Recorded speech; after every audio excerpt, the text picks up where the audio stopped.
Assalamualaikum warahmatullahi wabarakatuh. Sedulur dimanapun panjenengan berada, kali ini saya harus mengucapkan terima kasih kepada Mas Wafi.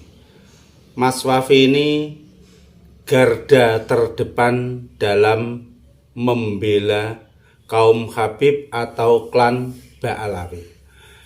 Dalam siarannya di Nabawi TV, Mas Wafi ini jelas ingin membela klan Ba'alawi. Namun secara tidak sadar yang terjadi, Mas Wafi ini justru menguliti klan Ba'alawi, sehingga dari situ kita sangat tahu bagaimana kualitas para Habib. Waktu di Nabawi TV tersebut, Mas Wafi mengatakan bahwa ada seorang fakir yang datang ke rumahnya untuk minta pertolongan. Pertolongan karena kaum Habib sudah merasa kalah, tidak bisa menjawab apa yang disampaikan oleh Kiai Haji Imaduddin terkait dengan nasab. Di situ Mas Wafi mengatakan Kiai Haji Imaduddin sebagai penuduh. Namun poinnya adalah dia mengatakan bahwa kaum Habib sudah kalah, tidak mampu menjawab persoalan nasab. Dari sini kita tahu kan bagaimana kualitas keilmuan seorang Habib. Lebih jelasnya ikuti atau simak apa yang disampaikan oleh Gus Wafi berikut. Izinkan kami mengajukan beberapa pertanyaan. Pertanyaan pertama, bagaimana kisah awal Anda terlibat dalam diskusi nasab ini, bahkan Anda sampai dilibatkan dalam diskusi atau debat di Kesultanan Banten? Pada suatu malam ada sebagian teman Al-Fakir yang datang ke rumah, kemudian niat bersilaturahim. Setelah kita berbincang-bincang panjang, dia mengeluarkan statement. Sekarang para habaib sudah kalah. Tidak ada yang berani berdebat dengan si penuduh. Dari sini kita tahu, kita bisa menyimpulkan, bahkan bisa meraba-raba dengan mudah.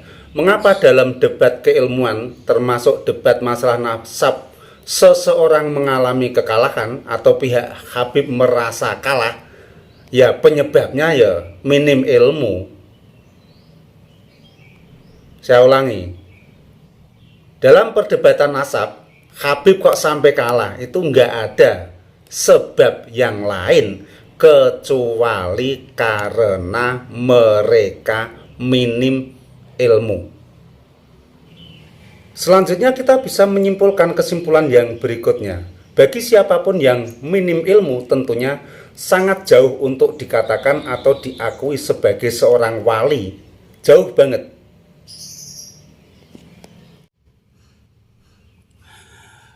Bukan hanya itu saja, Gus Wafi juga menyampaikan bahwa banyak di antara para Habib, terutama yang muda-muda ini, mereka dalam berdakwah, dalam mengaji bukan semata-mata untuk menyampaikan ilmunya Allah Subhanahu wa Ta'ala, tapi banyak di antara mereka yang ingin dihormati orang lain, ingin disanjung oleh orang lain, tapi sayangnya semua itu adalah minim ilmu. Bahkan banyak di antara para Habib yang muda-muda itu yang jarang belajar. Perhatikan video berikut.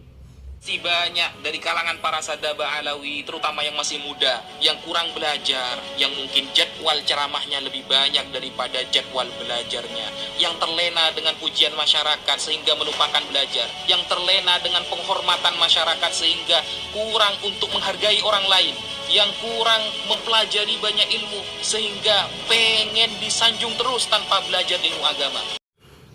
Makanya wajar banyak di antara para Habib ketika mengisi sebuah acara pengajian tertentu, isinya adalah banyak cerita yang jauh dari referensi keilmuan, apalagi berdasarkan pada kitab-kitab tertentu. Isinya banyak tentang cerita, isinya banyak tentang dongeng, isinya banyak tentang khurafat yang mengagung-agungkan datuk-datuk mereka. Karena ternyata penyebabnya mereka jarang membaca kitab, jarang belajar. Pengennya dihormati oleh orang lain, meskipun mereka sulit menghormati orang lain.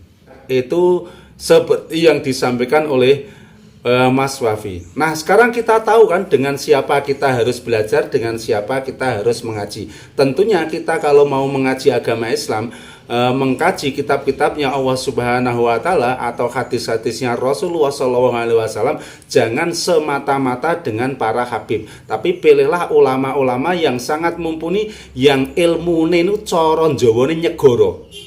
Ilmune nyegoro sudah sangat mumpuni, menjiwai lahir dan batin, bukan hanya sebatas di permukaan saja. Juga jangan mudah terpengaruh, jangan mudah terpencut, jangan mudah tersihir dengan penampilan mereka yang sangat agamis, dengan menggunakan jubah, dengan menggunakan sorban, dengan menggunakan apa ini? Nah, karena apa? Siapapun kalau pengen belajar ilmu agama dengan orang lain, itu yang kamu pelajari adalah ilmunya, bukan sorbannya, bukan imamahnya, juga bukan jubahnya. Semua itu adalah aksesoris.